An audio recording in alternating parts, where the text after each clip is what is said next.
Happy Monday, everyone. Welcome back to the never-ending misery that is human existence.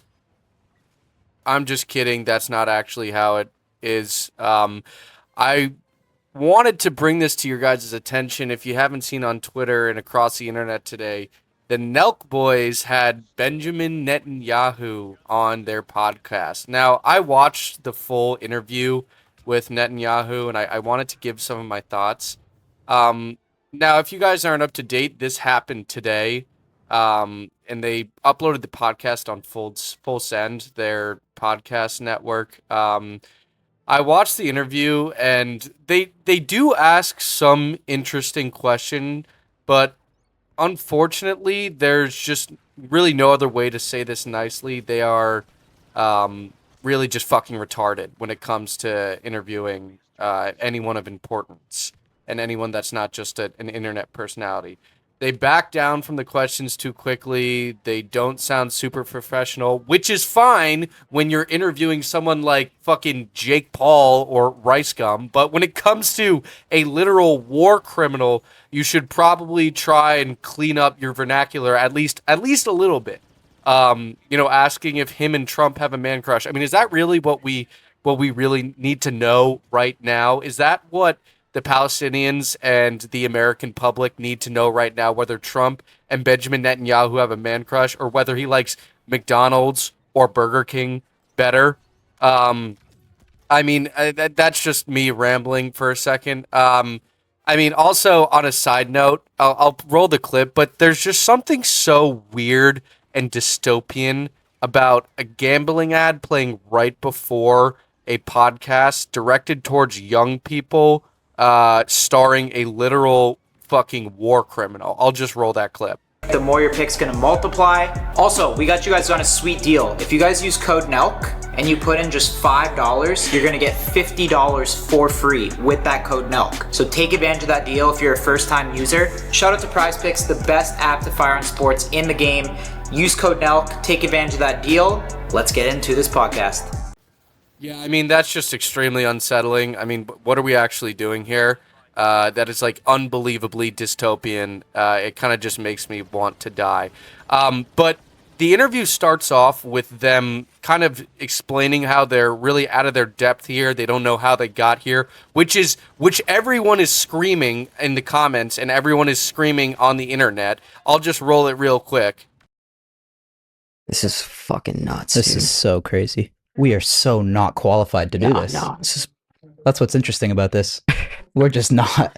We just should not be doing this. Well, we're too far too gone. Here we have the Prime Minister of Israel, Benjamin Netanyahu. He's about to walk into the podcast right now. Obviously, you're not supposed to be there. Obviously. I don't want to be that guy that's like, you have to have a certain level of journalistic integrity. But I don't know. When it comes to this kind of stuff, when it comes to a literal warlord, someone trying to basically eradicate an entire other race, I think you should probably have some sort of journalistic integrity. At least a little bit. Or at least have some modicum of an idea of what you're talking about. They say several times throughout the interview, we don't know anything about the issue. We just saw an opportunity to interview a world leader, and we thought it would be cool. This is just not the type of situation to not have any sort of background knowledge around the situation. This isn't like fucking interviewing Keemstar. This isn't a Drama Alert interview. You're not interviewing Logan Paul about the death in the suicide forest. Like this is of extreme importance. Yeah. It's fucking insane. So. Yeah. I mean, for any backlash, this is just an opportunity, again, you can't really pass up. I don't see it. Like, there's no one else doing this. Yeah, I don't give a shit. I'll sit down with any world leader in the world. I agree. Yes, there is a reason why there's no one else doing this. There's no one else doing this for a very clear and very well documented reason. This guy is not a good guy. He's really a bad guy. Some would consider a bad guy. He's a bad guy. He's not a good guy. He's a bad guy. He's responsible for a lot of civilian death, and this is just all one big massive ploy just to get all of the young people who are smart on his side, because they are losing the young people. They are losing the young people in masses. This is all just one massive front to get young people on their side and humanize a war criminal. They literally, Benjamin Netanyahu says it in this clip right here. And I'm doing this podcast, among other things, to reach young Of people. course. You guys are pretty young. I mean, 30 years old. 30. 30.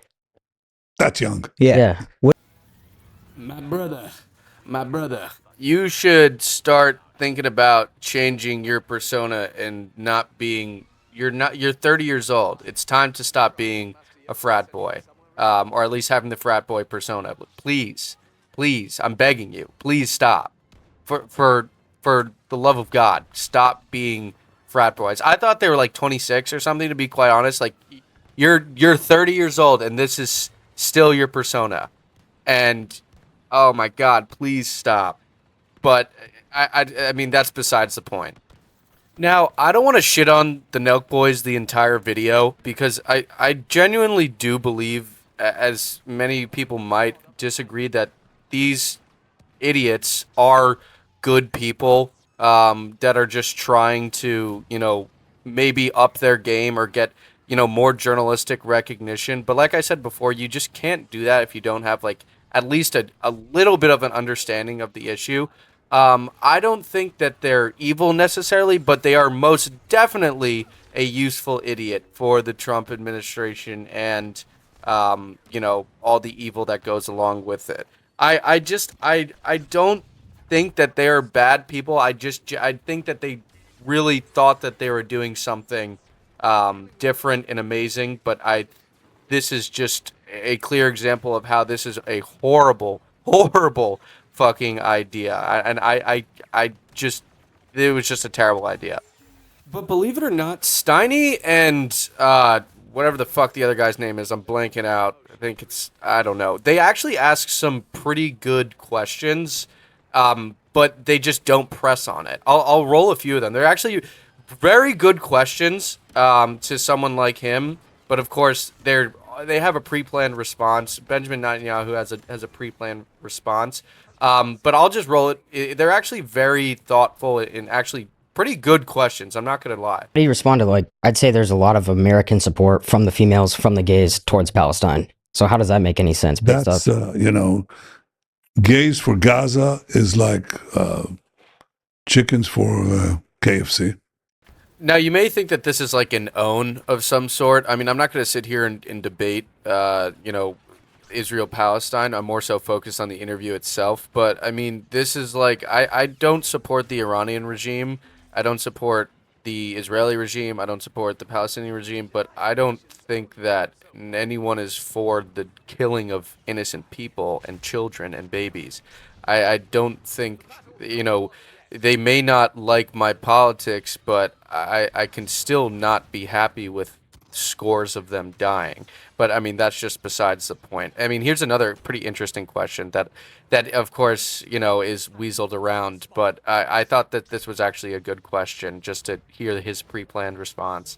Is the war with Iran, is it over now? After President Trump did authorize the strike and they destroyed the nuclear program? We were like a person with 2 lumps of cancer that threatened our life. The first one's the nuclear cancer. The other threat that we had, another lump of cancer, was these ballistic missiles. So we had to act. We did act.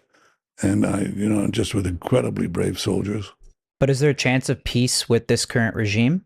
Not with the regime, but with the Iranian people. That'd be nice, because I think one thing Americans don't want to see is everyone has post-traumatic stress from, trying to do regime change in Iraq and the past Middle Eastern wars. I mean, take from that answer what you will. It's, whatever you want to make of it. It's essentially just fluff and nothing.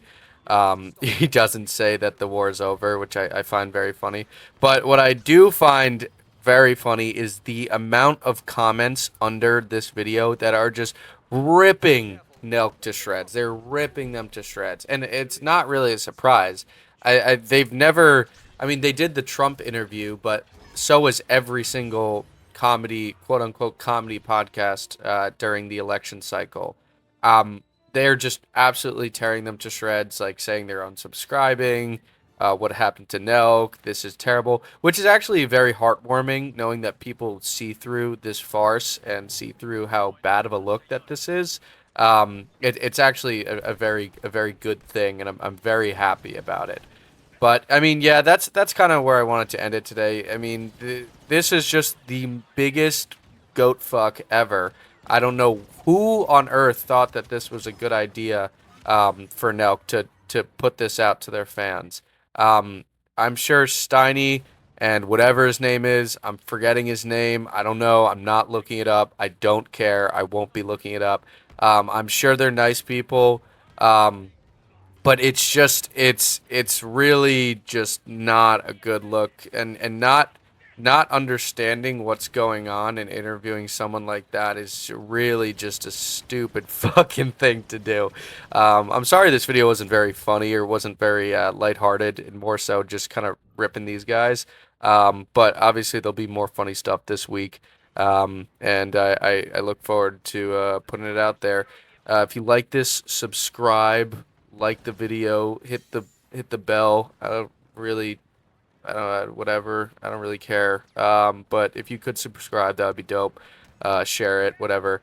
Thanks so much for watching. I'll see you guys in the next one. Adios.